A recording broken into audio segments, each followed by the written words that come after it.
Assalamualaikum warahmatullahi wabarakatuh. Waalaikumsalam warahmatullahi wabarakatuh. Bismillahirrahmanirrahim. Yang terhormat Ibu Kepala TK Dharma Wanita Persatuan Katerungan, Ibu Yuli Minarni SPG AID. Yang terhormat rekan-rekan semua yang berbahagia. Alhamdulillahirrabbilalamin.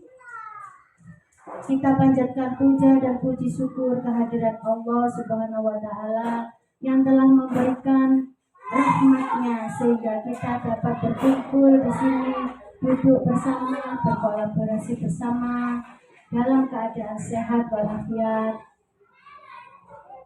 Pada kesempatan kali ini, saya ingin menyalurkan sedikit ilmu yang sudah saya dapatkan selama proses CGP yang sudah saya lakukan selama 2 bulan ini. Sebelum menginjak pada topik yang akan saya paparkan nanti, kita ice breaking dulu ya Bu, supaya tidak ngantuk. Monggo semuanya.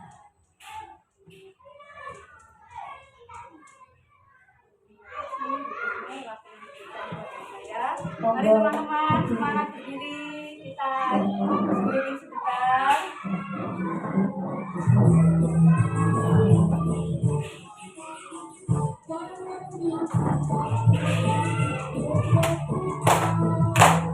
Tangan diputar-putar, mencang bahu. Tangan diputar-putar, mencang lutut. Digoyang-goyang, digoyang-goyang, digoyang-goyang. Tangan diputar-putar, mencang bahu. Tangan diputar-putar, mencang bahu. Tangan diputar-putar, mencang lutut. Digoyang-goyang, digoyang-goyang, digoyang-goyang. Diputar-putar, diputar ke atas. Diputar-putar, diputar ke bawah. Diputar-putar, diputar ke kanan. Diputar-putar, diputar ke kiri.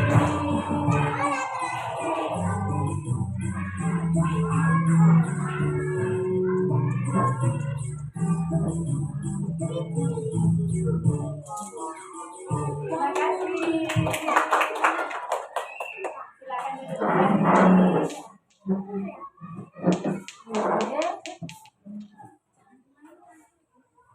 Terima kasih Bu Maya sudah memberikan SPG-nya dan terima kasih teman-teman.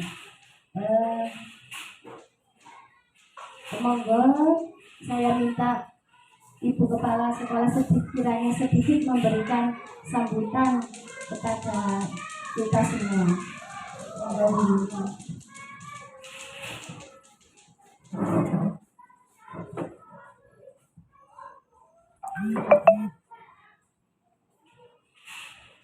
Terima kasih waktunya yang diberikan kepada saya.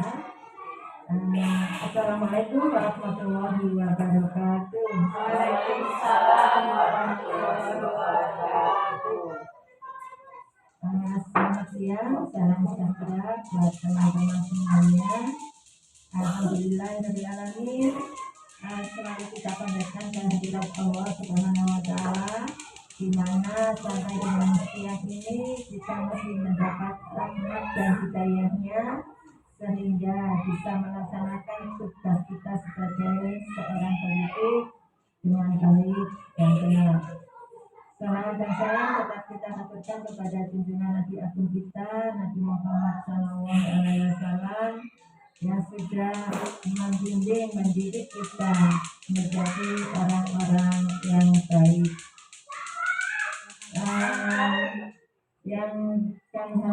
Yang saya hormati rekan-rekan guru TK Dharma Wanita Katerungan dan semua teman-teman anggota gugus 5 Kecamatan Krian yang berbahagia. Pertama saya sampaikan terima kasih atas kehadirannya, atas kesediaannya meluangkan waktunya untuk kita berbagi ilmu di siang yang ini dan berkaitan dengan guru kami sebagai CGP Angkatan ke-7. Semoga dari kegiatan awal sampai akhir nanti kita selalu mendapatkan perlindungan dan bimbingan dari Allah Subhanahu wa Ta'ala sehingga kegiatan berjalan dengan lancar. Pada siang hari ini perkenankan ibu-ibu semua, guru saya meminta waktu mengumpulkan panjenengan semua terkait dengan ingin berbagi ilmu sehubungan dengan kolaborasi, kedisiplinan dan sebagainya di kelas kita. Mudah-mudahan ilmunya nanti sangat bermanfaat, bisa kita imbaskan di sekolah kita masing-masing. Kemudian dari apa yang disampaikan nanti, namanya manusia pasti ada kurang atau lebihnya. Saya mohon sumbangsih atau saran-saran dari guru semua demi kelancaran dan kesuksesannya guru kami, Bu Gusnur, yaitu demi suksesnya ya kami sangat membuka pintu panjenengan semua untuk memberikan masukan-masukan demi suksesnya CGP Angkatan ke-7 khususnya kepada Bu Gusnur. Untuk kali ini Bu Gusnur akan berbagi atau mempresentasikan hasil karyanya tentang ini ya dimensi pengalaman ini ya benar tentang dan penerapan budaya positif ya. Budaya positif tentunya yang ada di lingkungan sekolah ya, di lingkungan sekolah masing-masing khususnya di TK Dharma Wanita Katerungan seperti ini ya. Mudah-mudahan nanti yang baik-baik bisa diterapkan di sekolah panjenengan semua, dan apa yang kurang kami tidak memiliki mohon juga ibu-ibu tidak segan-segan untuk memberikan masukan. Sukses selalu khususnya buat Bu Gusnur dan sukses semua buat panjenengan semuanya. Itu aja dari saya. Sekali lagi saya ucapkan terima kasih atas kehadirannya dan juga waktunya. Dari saya mohon maaf apabila ada tutur kata yang kurang berkenan di hati panjenengan semua, dibilang dimaafkan. Dan saya akhiri, wassalamualaikum warahmatullahi wabarakatuh.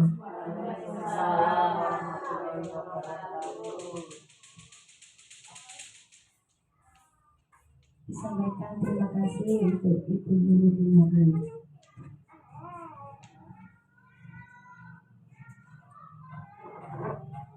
Nah teman-teman semua, hari ini yang akan saya sampaikan, topik yang akan kita bahas, jangan terlalu tekan ya teman-teman. Kita hari ini bukannya saya ingin menggurui ya, saya ingin menyampaikan ilmu yang sudah saya dapatkan, yaitu dengan judul diseminasi pemahaman dan pengalaman penerapan budaya positif pada modul 1.4 CGP Angkatan 7. Diseminasi itu memberikan informasi kepada kepada teman sejawat atau kepada lembaga-lembaga lain.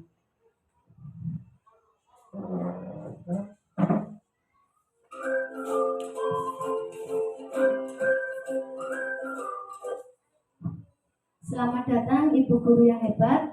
Saya Gusnur Masfida SPD dari TK DWP Katerungan, Kecamatan Krian, Kabupaten Sidoarjo.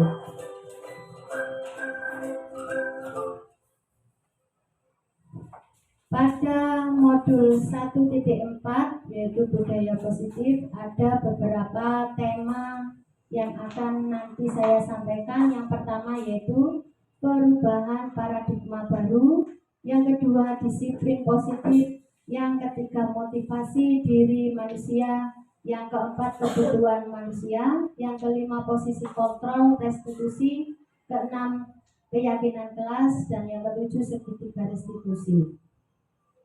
Budaya positif itu adalah pembiasaan yang kita lakukan di sekolah kita pada kegiatan yang positif yang harus kita laksanakan di sekolah kita.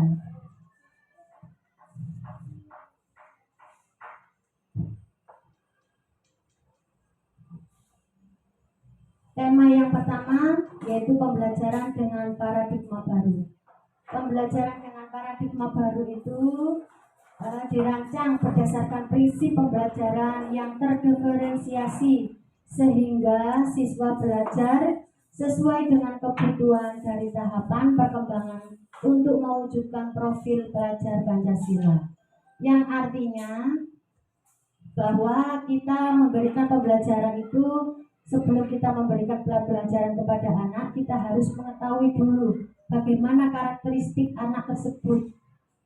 Jadi sebelum kita melaksanakan pembelajaran sehari-hari, kita menggali dulu karakteristik anak, baru kita bisa memberikan apa kebutuhan anak didik kita, sehingga mewujudkan profil pelajar Pancasila. Ada 6 profil pelajar Pancasila. Yang pertama, beriman, bertakwa kepada Tuhan Yang Maha Esa, dan berakhlak mulia. Mungkin ibu-ibu sudah paham dengan pengertian beriman, bertakwa kepada Tuhan Yang Maha Esa. Monggo Bu, siapa yang sudah paham? Ya, beriman dan bertakwa kepada Tuhan Yang Maha Esa itu artinya menjalankan semua kegiatan atau yang sudah di ajaran agama dan kepercayaan masing-masing. Misalnya anak yang beragama Islam yaitu melaksanakan sholat 5 waktu, mengerjakan puasa, atau melaksanakan wudhu sebelum sholat, dan lain sebagainya. Begitu juga dengan anak yang beragama Kristen, Hindu, Buddha, dan lainnya. Yang kedua, berkebinekaan global, yaitu pelajar yang mempertahankan budaya luhur kita, tetapi tidak menutup kemungkinan untuk budaya asing yang dapat dipelajari. Jadi pelajar itu selain mempertahankan budaya-budaya luhur yang ada di Indonesia, tetapi tetap menggali ilmu dari negara-negara lain. Yang ketiga yaitu bergotong royong, menciptakan pelajar yang mampu bergotong royong dengan teman-temannya ataupun dengan gurunya. Yang keempat yaitu dengan mandiri, khususnya anak TK ya Bu. Kita mengajar pada sekolah TK mandiri, banyak sekali manfaat dari penerapan mandiri, yaitu bisa berangkat sekolah sendiri, makan sendiri, contohnya memakai sepatu sendiri,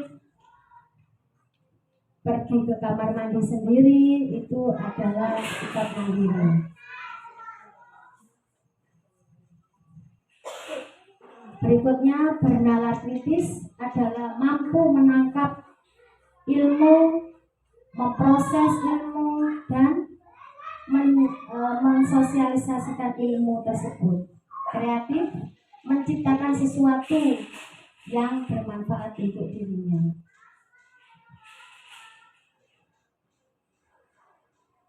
Tema kita yang kedua yaitu disiplin positif. Mungkin ada yang sudah paham dengan disiplin positif, monggo. Bu Maya mungkin.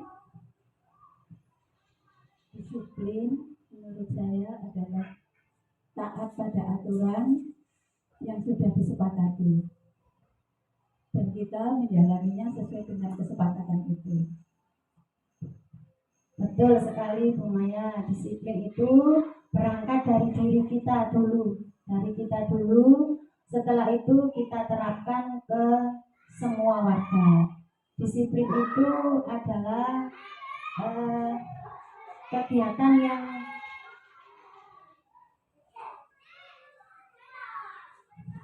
suatu kebiasaan yang dilakukan secara berulang-ulang sehingga membentuk suatu kepribadian yang dilakukan seseorang pada orang lain untuk mendapatkan kepatuhan dan rentan dengan ketidaknyamanan. Contohnya itu misalnya peraturan sekolah kita mengharuskan guru datang di sekolah pukul 6:30 misalnya. Kita harus mematuhi peraturan itu Bu, meskipun itu ada sedikit ketidaknyamanan di hati kita. Misalnya masih belum pekerjaan di rumah masih belum selesai atau yang lainnya. Tetapi karena sudah peraturan yang harus kita sepakati, jadi kita harus menjalankannya. Itu adalah disiplin.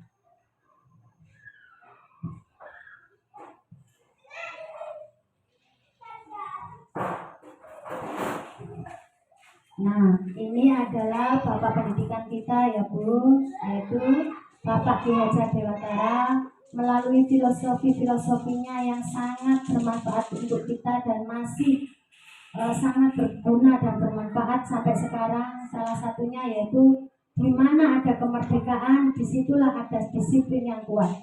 Jadi kalau kita ingin merdeka, kita harus bisa menerapkan disiplin dulu dari diri kita, baru dengan lingkungan. Menurut beliau, disiplin bersifat self-disiplin, artinya kita sendiri yang mewajibkan diri kita sendiri dengan sekeras-kerasnya. Tetapi itu sama saja, sebab jika kita tidak cakap melakukan self-disiplin, wajiblah penguasaan lain yang mendisiplinkan kita. Artinya seperti ini Bu. Yang tadi sudah saya contohkan, misalnya tadi guru harus datang 6:30 pagi. Kalau kita melanggar dan sering melanggar, kalau 1-2 kali masih bisa ditolerir, tapi kalau sering setiap hari kita melanggar, anak didik kita sudah datang duluan, tetapi kita baru datang, itu adalah wajib kepala sekolah kita yang mengingatkan kita, yang mendisiplinkan kita. Jadi kita tidak boleh melanggar aturan disiplin itu agar semua berjalan dengan lancar.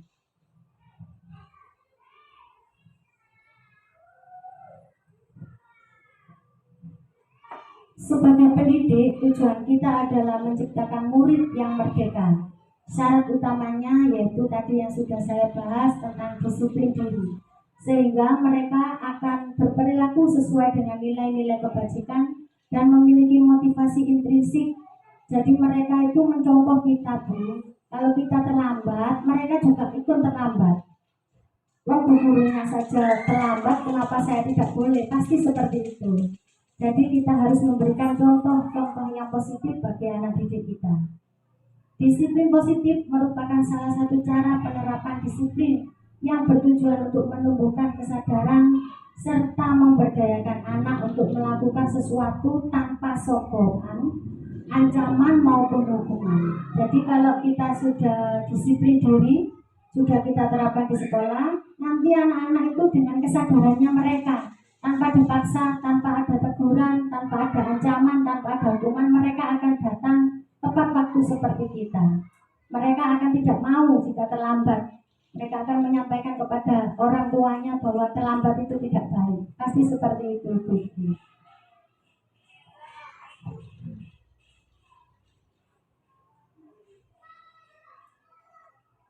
Konsep disiplin dengan identitas gagal. Jadi kalau mereka, anak didik kita itu disiplin karena hukuman, ini Bu, akibatnya untuk mereka yaitu menyakitkan diri mereka. Mereka tidak nyaman, murid akan merasa takut dan akan merasa terpaksa. Murid menyembunyikan kesalahan. Jika mereka mempunyai kesalahan, mereka akan menyembunyikan kesalahan mereka dan murid akan rendah diri. Jika Jika disiplin itu karena penghargaan, itu tidak efektif untuk itu ya, merusak hubungan, mematikan kreativitasnya, menghukum dengan sistem ranking, dan merampas hak menghargai diri.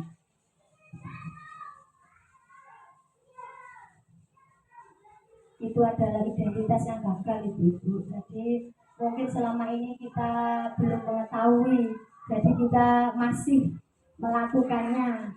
Saya harap setelah kita bersama-sama belajar tentang disiplin ini, kita tidak melakukan hal seperti itu lagi. Yang ini adalah konsep disiplin dengan identitas sukses. Yang pertama, konsekuensi, penguatan jiwa jangka pendek, perlu monitoring, jadi masih perlu dipantau terus berkelanjutan, stimulus respon, murid mematuhi peraturan, kehilangan waktu. Yang terakhir yaitu restitusi, murid bertanggung jawab untuk perilakunya. Jadi kalau restitusi itu karena kesadaran mereka sendiri. Fokus pada pemecahan masalah jangka panjang, murid menghormati dirinya dan orang lain, teori kontrol, dirinya memegang kontrol. Jadi dari keempat konsep disiplin tadi ibu-ibu milih yang mana? Yang hukuman, penghargaan, konsekuensi, apa restitusi yang paling baik? Ya betul ibu-ibu. Konsekuensi itu identitas sukses tapi belum tepat, jadi masih kurang tepat. Jadi kita harus menerapkan yang restitusi.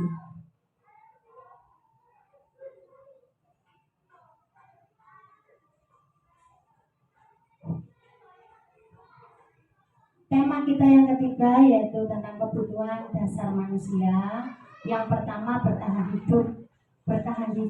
Jadi kita kalau bertahan hidup itu kan ingin mengenai kebutuhan ya Bu ya. Jadi kebutuhan makan, kebutuhan minum, kebutuhan merasa aman, kebutuhan olahraga supaya kita sehat, itu adalah kebutuhan bertahan hidup. Yang kedua adalah kasih sayang dan rasa diterima, artinya kita sebagai manusia itu perlu rasa sayang dan diterima oleh orang lain, dicintai orang lain dan berbagi dengan orang lain. Yang ketiga adalah kebebasan, artinya ketika seseorang itu merasa didengar, diakui, dianggap, berprestasi atau memimpin, itu adalah suatu kebebasan yang kita butuhkan Bu. Yang keempat adalah kesenangan, kita butuh kesenangan ya ibu ya. Yang berkesenangan Bu. Jadi kita sebagai manusia itu membutuhkan kesenangan, yaitu kebutuhan rasa senang, kebutuhan gembira, yang kata Bu Yayu tadi, healing termasuk salah satunya. Yang kelima adalah kekuasaan atau power, yaitu kekuatan pada diri kita untuk menjalani semua kehidupan.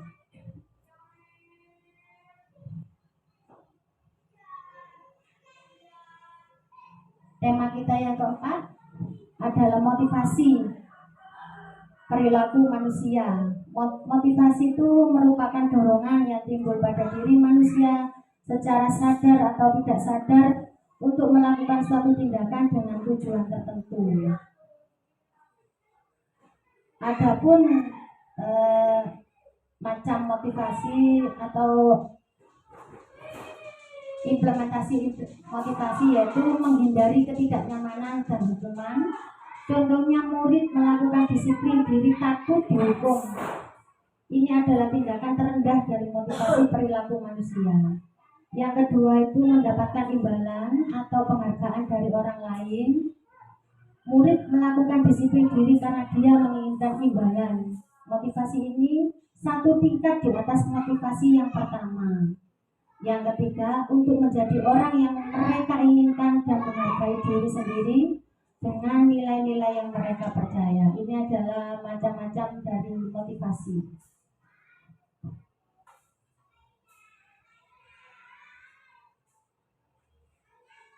tema kita berikutnya yaitu posisi kontrol.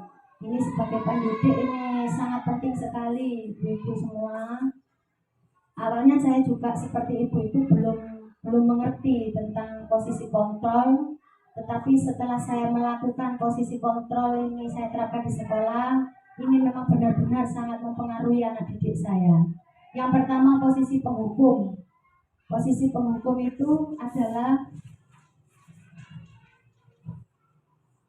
kita memberikan hukuman Bu kepada anak didik kita jika mereka melakukan suatu tindakan yang salah.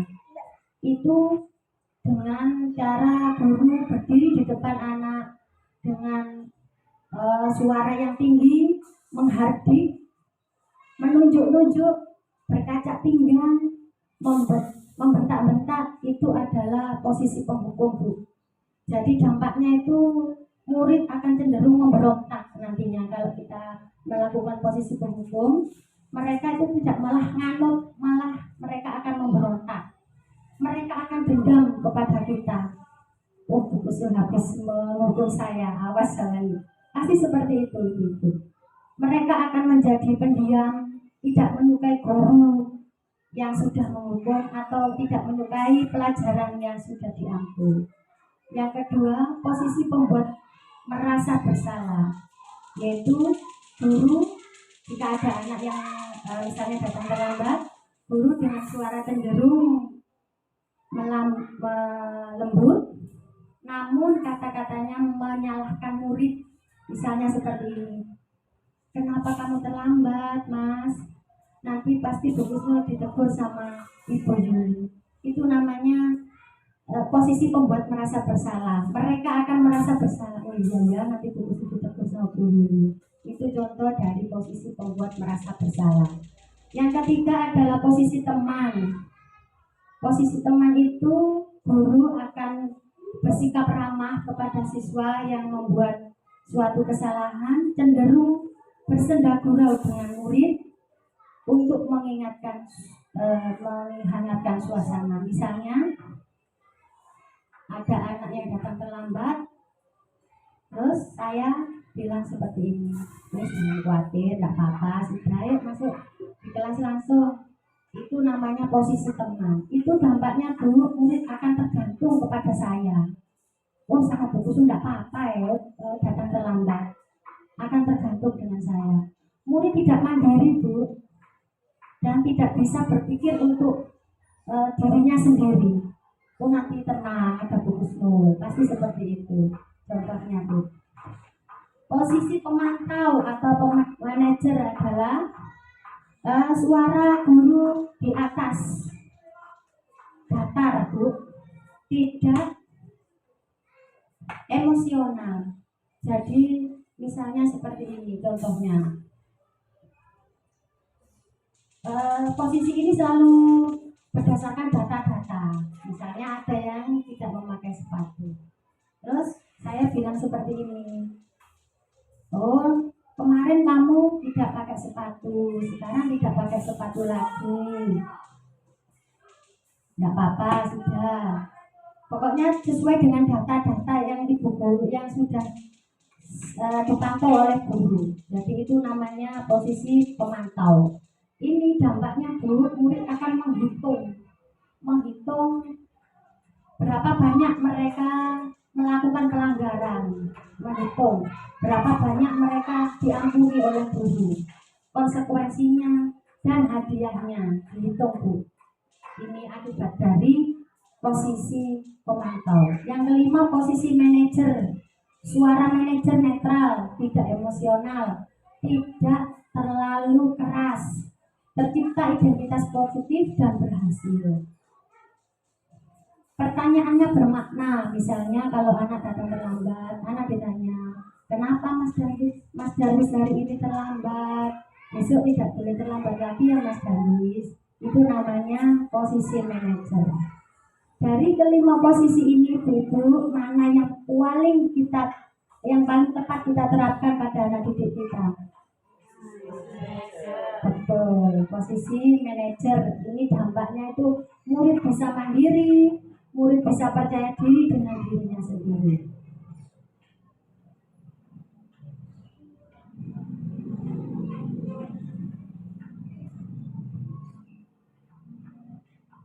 Ini adalah contoh video posisi kontrol yang sudah saya dapatkan.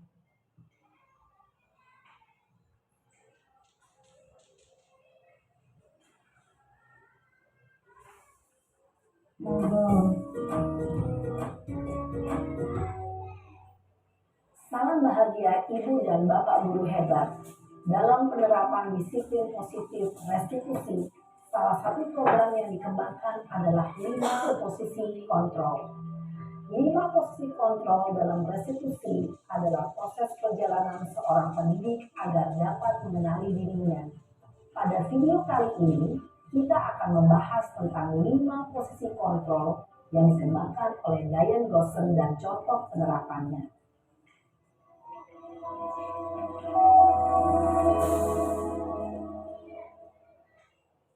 Lima posisi kontrol itu adalah 1. Posisi penghukum. 2. Posisi pembuat merasa bersalah. 3. Posisi teman. 4. Posisi pemantau atau monitor. Dan 5. Posisi manajer. Untuk lebih memahami kelima posisi tersebut, mari kita saksikan kasus Naren yang terlambat hadir 20 menit di sekolah dan melihat bagaimana kelima posisi kontrol dalam menghadapi masalah tersebut.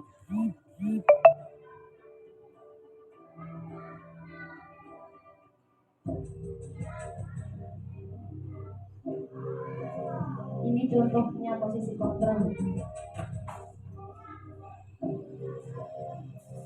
Naren, sini kamu. Selamat pagi, Bu. Selalu terlambat. Kamu deh, pasti terlambat. Maaf, Bu. Saya Apa? Apa coba? Alasan kamu apa lagi? eh, Kapan sih kamu tidak terlambat? Malas sekali ya kamu jadi anak. saya Dasar pemalas. Gak kapok-kapok sih kamu. Sudah berapa kali terlambat? Sana, kamu keliling lapangan basket 2 kali. kenapa saya harus ke lapangan basket, Bu? Kenapa? Kamu ngelawan ibu? Berani-beraninya jawab. Sudah terlambat, masih berani jawab enggak? Sekarang, keliling lapangan basket 5 kali sekalian. Biar kapok. Cepat. Pergi sana ke lapangan basket. Posisi penghukum biasanya berbicara dengan nada tinggi, menghardik, menunjuk-nunjuk, menyakiti, dan menyindir. Hukuman bisa berupa fisik maupun psikis. Ibu dan Bapak guru hebat. Dampak yang terjadi pada murid ketika guru berada pada posisi penghukum adalah murid cenderung akan memberontak, bahkan menyimpan dendam.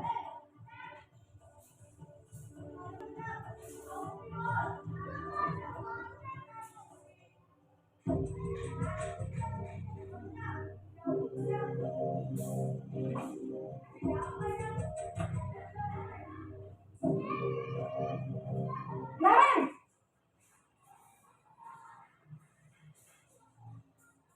Selamat pagi, Bu. Naren. Kamu kenapa terlambat lagi, nak? Ya Tuhan, Naren. Kamu senang ya bikin ibu susah ya? Kalau kamu terlambat lagi, nanti ibu yang ditegur bapak kepala sekolah, nak. Disangka ibu tidak bisa membina kamu. Duh, gimana ini? Maaf, Bu. Duh, Gusti Naren. Kamu suka ya kalau ibu tegur bapak kepala sekolah? Terus, sekarang ibu harus tulis apa yang di buku absen? Ini kamu sudah sering terlambat loh. Ibu harus apa coba? Maaf, Bu. Maaf sekali. Ya sudah, lain kali jangan bikin ibu susah lagi ya nak ya. Ibu tidak akan kuat lagi kalau kamu begini terus. Bisa jantungan kalau ibu tegur bapak kepala sekolah. Sana cepat kelas. Maaf ya, Bu. Maaf sekali.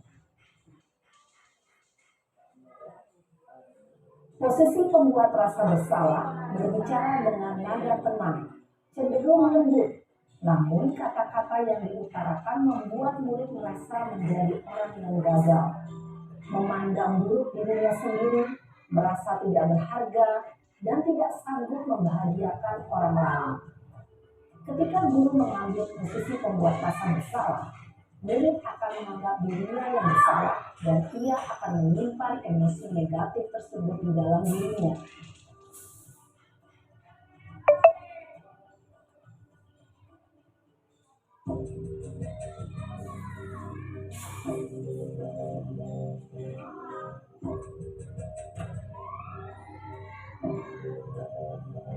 Naren,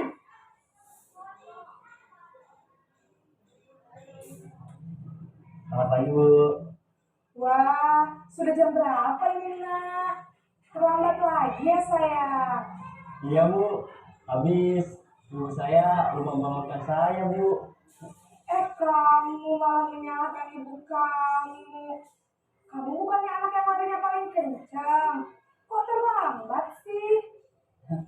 Iya Bu, saya memang terlambat bangun tadi.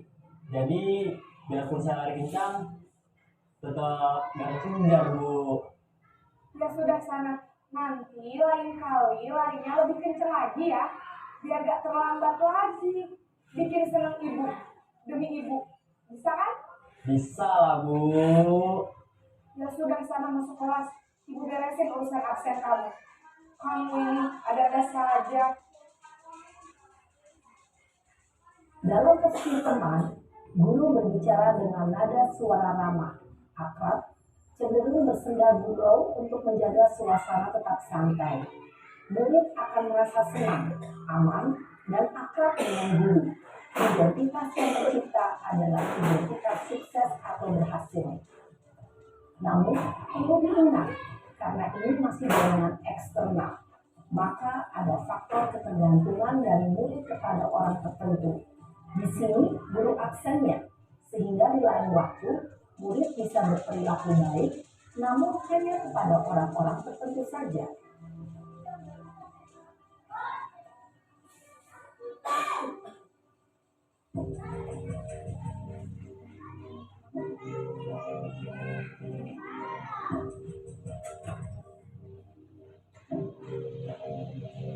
Naren!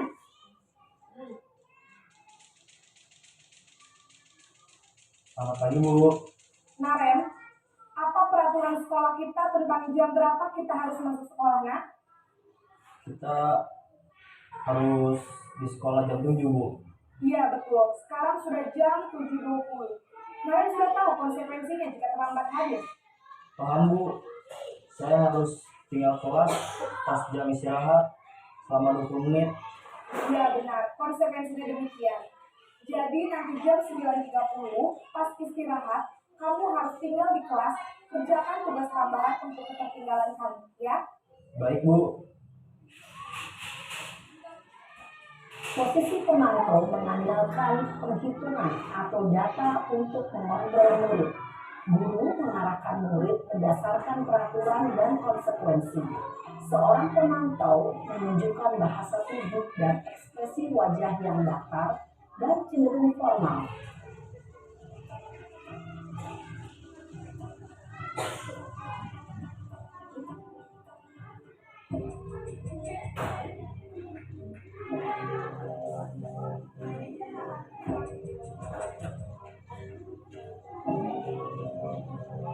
Naren!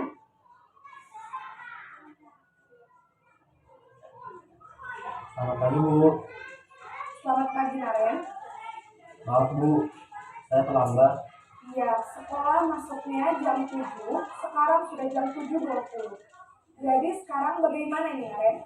Maaf Bu, saya lupa setel alarm saya semalam.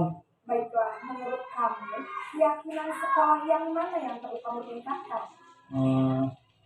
Menghargai diri sendiri dan orang lain mungkin ya Bu. Setuju. Jadi, apakah Naren meyakini prinsip saling menghormati tersebut? Iya Bu, saya meyakininya. Apakah Naren bersedia memperbaiki masalah keterlambatan ini? Bersedia Bu. Bagaimana kamu akan perbaiki masalah keterlambatan ini? Saya akan coba untuk tidak lupa menyetel alarm saya Bu. Baik, Kalau Naren lupa menyetel alarm di rumah, ada orang yang kira-kira bisa bantu mengingatkan tidak? Ada Bu, kakak saya, Kak Emma. Ada lagi selain Kak Emma? Selain Kak Emma, ada ibu saya. Baik, jadi yang mengingatkan Naren adalah Kak Emma dan Ibu Hadia. Kira-kira akan mulai set alarm kapan nih Naren? Setelah pulang sekolah, akan segera saya lakukan. Baik, jadi Naren akan setel alarm untuk bangun besok pagi dan akan diingatkan oleh kakak dan ibunda Naren ya. Ada lagi yang mungkin perlu dilakukan Naren agar tidak terlambat bangun lagi? Tidak ada Bu. Baik Naren, terima kasih untuk kerjasama kamu. Sekarang kamu perlu kembali ke kelas untuk belajar.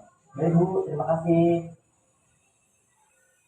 Posisi manajer adalah posisi kontrol yang disarankan untuk membimbing murid memiliki sikap disiplin yang positif, yaitu murid yang mandiri, bertanggung jawab, dan dapat memecahkan masalah. Tujuan dari posisi ini adalah agar murid dapat berefleksi atas tindakannya. Guru akan dengan tulus memberikan pertanyaan-pertanyaan bermakna, sehingga membuat murid dapat belajar dari kesalahannya dan mencari sebuah solusi untuk menyelesaikannya. Ibu dan Bapak guru hebat, setelah mengamati adegan kelima posisi kontrol tadi, kira-kira posisi mana yang paling ideal? Posisi mana yang dapat menunjang motivasi intrinsik murid? Ya, tentu posisi manajer. Posisi ini memang posisi ideal yang ingin dituju setiap pendidik. Pada posisi inilah, guru dapat menerapkan disiplin positif yang berpihak pada murid, yang memerdekakan murid. Perjalanan seorang pendidik tentunya tidak mudah untuk sampai pada posisi seorang manajer. Namun, tujuan kita pasti, yaitu menciptakan murid-murid yang mandiri, merdeka, dan bertanggung jawab. Semoga penggambaran 5 posisi kontrol yang telah diperlihatkan ini dapat menjadi ajang refleksi bagi kita semua, agar dapat terus mengasah dan menerapkan disiplin positif yang memerdekakan murid. Mari terus berlatih dan bersemangat. Selamat menerapkan. Salam dan bahagia Ibu dan Bapak guru hebat.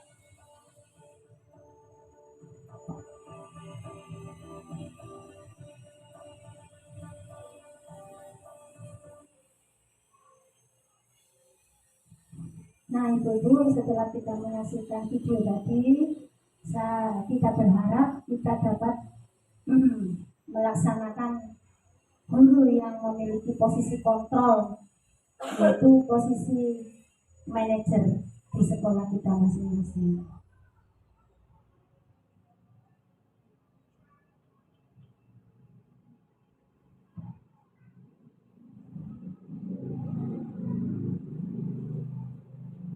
Nah, sebagai guru yang memiliki posisi kontrol yaitu posisi manajer, sebelum kita melaksanakannya, kita harus membuat keyakinan kelas dengan anak didik kita.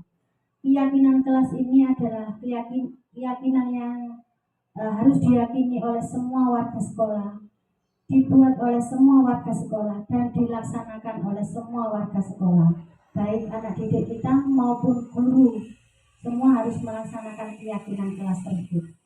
Mengapa harus keyakinan kelas? Mengapa tidak peraturan kelas? Nah, ini ada 2 contoh pertanyaan untuk menjawab pertanyaan itu tadi. Yang pertama, mengapa kita memiliki peraturan tentang harus cuci tangan sebelum makan? Mengapa itu, Ibu? Betul, terima kasih. Supaya tangan kita bersih dan supaya tubuh kita selalu sehat. Yang kedua, mengapa kita memiliki peraturan harus memakai helm saat mengendarai sepeda motor? Betul. Salah satunya yaitu mentaati peraturan dan melindungi tubuh kita dalam berkendara.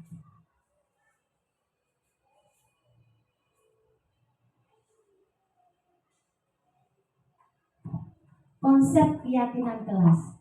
Keyakinan kelas yaitu nilai-nilai universal yang disepakati secara tersirat dan tersurat lepas dari latar belakang suku, negara, bahasa, maupun agama.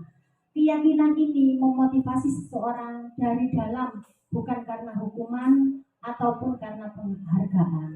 Yaitu setelah kita membuat keyakinan kelas dengan anak didik kita tulis bu, kita buat seperti poster atau kita tulis di papan.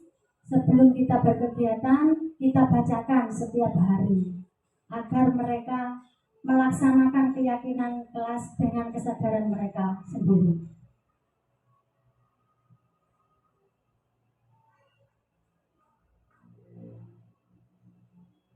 Karakteristik keyakinan kelas yaitu bersifat abstrak daripada peraturan, berisi pernyataan-pernyataan yang umum atau universal, dibuat dalam bentuk hal yang positif, tidak terlalu banyak untuk sekolah TK biar anak lebih memahami, tidak terlalu banyak.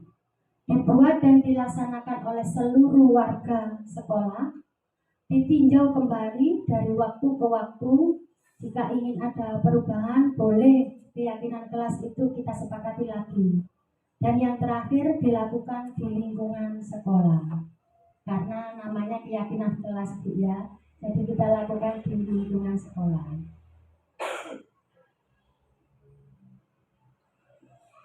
Tahapan-tahapan membuat keyakinan kelas. Yang pertama, menyusun daftar kebajikan secara bersama-sama. Yang kedua, tentukan nilai-nilai yang menjadi perhatian bersama. Yang ketiga, sempurnakan daftar nilai kebajikan. Yang keempat, buat poster. Insya Allah ini sudah saya laksanakan, ibu-ibu. Saya sudah membuat poster, saya tempel di pintu kelas saya. Jadi anak-anak sebelum masuk kelas itu bisa membaca sendiri, atau sebelum kita berkegiatan saya selalu membacakan.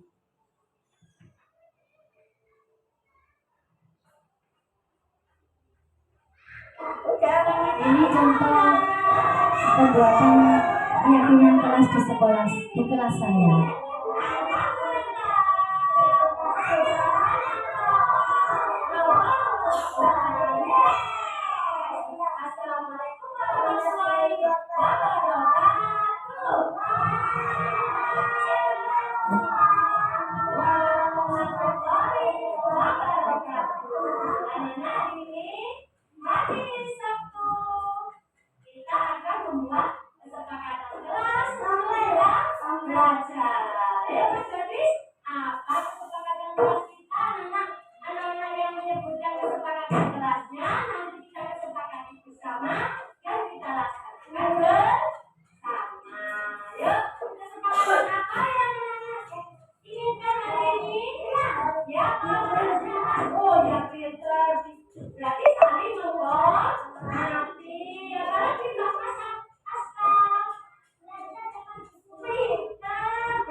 Itu adalah contoh pembuatan kesepakatan kelas di kelas saya. Insya Allah di kelas yang lain juga sudah membuat kesepakatan kelas tersebut. Dan imbasnya, efeknya itu sangat bagus sekali untuk anak didik saya, Bu Guru.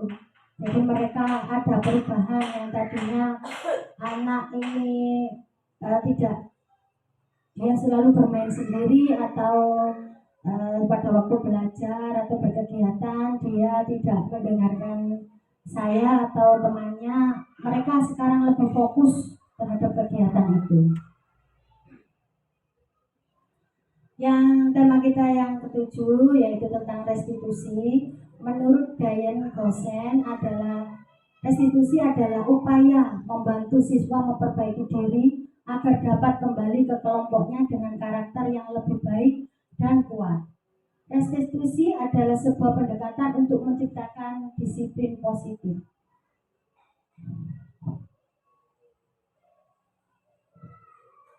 Ini adalah segitiga restitusi, yaitu yang pertama menstabilkan identitas, yang kedua validasi tindakan yang salah, yang terakhir menanyakan keyakinan. Jadi kalau ada anak yang membuat kesalahan atau berbuat salah, yaitu kita tanyakan keyakinan kelas yang sudah dibuat tadi. Mereka akan dengan kesadaran dirinya masing-masing, mereka akan mematuhi kesepakatan atau keyakinan yang sudah dibuat.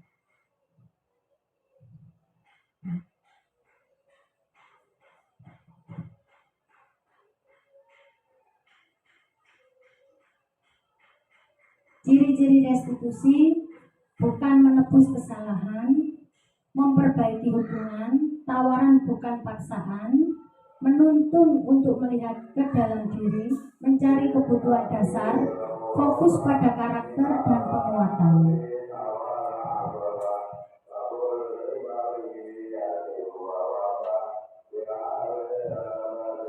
Perbedaan dari hukuman, konsekuensi, dan restitusi. Ini ada contoh kasus anak tidak memakai sepatu ke sekolah tapi memakai sandal ke sekolah. Jadi kalau kita melakukan hukuman, yaitu guru menghukum anak tersebut berdiri di depan kelas atau dihukum bernyanyi. Kalau dengan konsekuensi, guru memberikan konsekuensi bahwa harus dengan ganti dengan sepatunya. Jadi mereka pulang terus mengganti dengan sepatunya. Kalau menggunakan restitusi, guru menanyakan keyakinan kelas dan membantu siswa menyelesaikan masalahnya. Dan guru terbuka sehingga siswa lebih menghormati dirinya dan orang lain. Jadi guru harus menanyakan dulu penyebab mereka memakai sepatu, kenapa memakai sepatu hari ini. Ternyata misalnya kakinya sakit, jadi kita harus menanyakan alasannya dulu. Jadi kita tidak menggunakan hukuman atau konsekuensi, tapi kita menggunakan restitusi.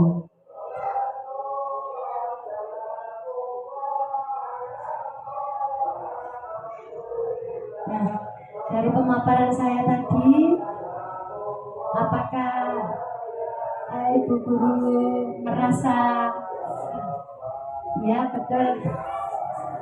Semoga ini sangat bermanfaat untuk kita semua ya Ibu. Dari kegiatan kita hari ini, semoga besok kita sudah tidak menggunakan posisi-posisi yang ya betul, yang sangat betul sekali. Kita harus menggunakan posisi kontrol. Apa Bu yang tadi yang paling bagus? Ya betul sekali, harus mulai besok kita sudah ada perubahan di sekolah kita masing-masing yaitu Ibu. Terima kasih sudah menghadiri dan menyaksikan paparan saya hari ini. Saya ucapkan terima kasih dan wassalamualaikum warahmatullahi wabarakatuh.